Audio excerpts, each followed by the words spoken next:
расман муҳорибаи рейтингӣ дар вазни вазнин байни Жайрзин Розенстрайк бо рекорди 13.5 ва Шамил Газиев бо рекорди 12.0 рӯзи 2 март дар турнири UFC Fight Night. Ассалому алайкум дӯстон, хуш омадем ба шабакаи мо. Дар навори имрӯза барои шумо тозатарин ва муҳимтарин хабарҳоро аз ҷаҳони ММА омода кардем ва боварӣ дорем ки навор ба шумо писанд меояд. Барои ҳамин наворро то охир тамошо кунед. мо бошад оғоз мекунем.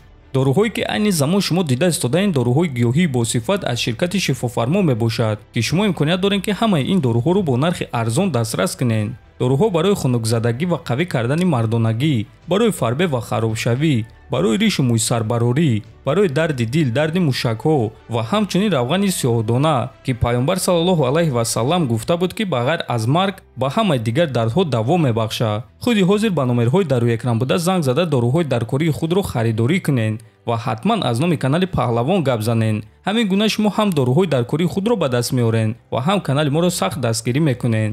тобови ҷангори вазни сабуки UFC Арман Царукян гуфт ки муҳорибааш зидди Чарлз Оливейра чӣ гуна мегузарад. рақибро нафасгир кардан душвор аст, махсусан агар ки рақиби ту гӯштингири сатҳи олӣ бошад. барои чунин рақибро нафасгир кардан ту бояд ки ӯро 15-20 дақиқа азоб диҳӣ ва баъд вақте ки ӯ хаста мешавад ту метавонӣ ки ӯро нафасгир кунӣ. дар якум ва дуюм раунд гӯштингири сахтро нафасгир кардан қариб ки ғайриимкон аст. ма боварӣ дорам ки муҳорибаро дар якум раунд ба анҷом расонда метавонам ва ма исбот кардан мехоҳам ки ма дар ин ҷо беҳтаринам. ҳадафи ман баромадан ва ӯро дар якум раунд ба накавт равон кардан ва ба ҳама нишон додан ки ма сазовори муҳорибаи унвониим, гуфтааст Царукян.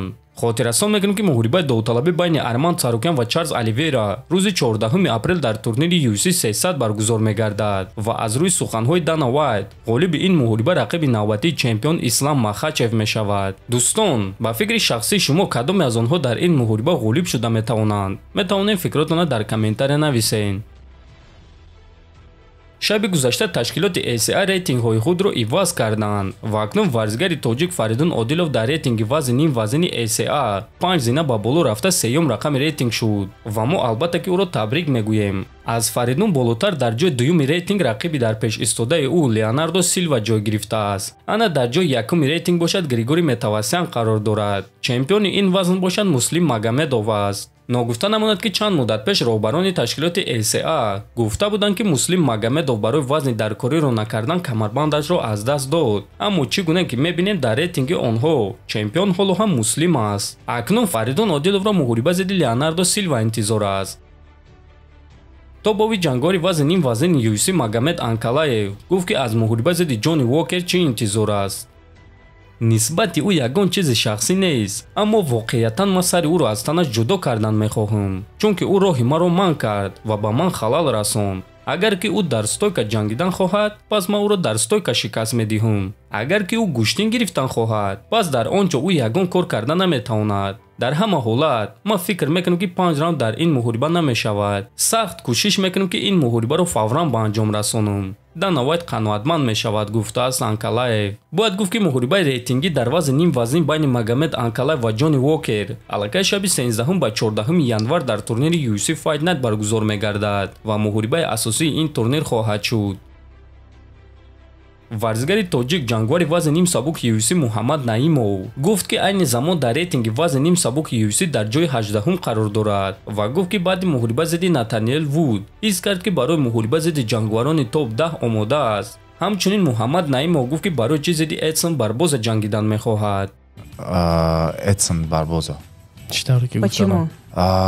медонед он кас бениҳоят номи калон доранд дар UFC, легендаи ҳамин спорт бошад аз сабаби нокаутош, аз сабаби корош ва ман мехоҳам ҳамин чиза сабаб шавам, ҳамин чиза манъ кунам. да бисёри одамо мегӯянд ки Муҳаммад саросимаи бачлестаи хеле хеле ваё мегӯянд ман барои худам рафтан мегирам.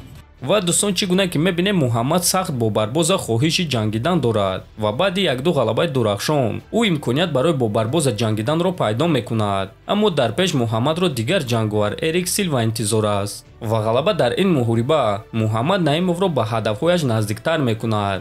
мо бошад ба ӯ барор хоҳонем. дар ҳамин ҷо дӯстон навори мо ба анҷом мерасад. фикру ақидаҳотонро нависед, ҳатман дар канали мо обуна шавед. то боздид, хонободу сарбаланд бошед.